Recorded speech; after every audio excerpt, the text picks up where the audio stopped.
フィルターの油汚れを落とすよ。環境に優しい。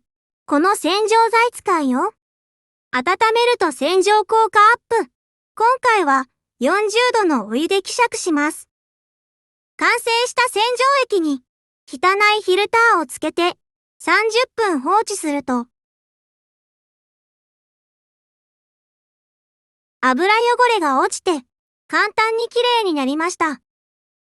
つけ置きするだけでこんなに汚れが分解される。新品のような光沢も。ビフォー、アフター。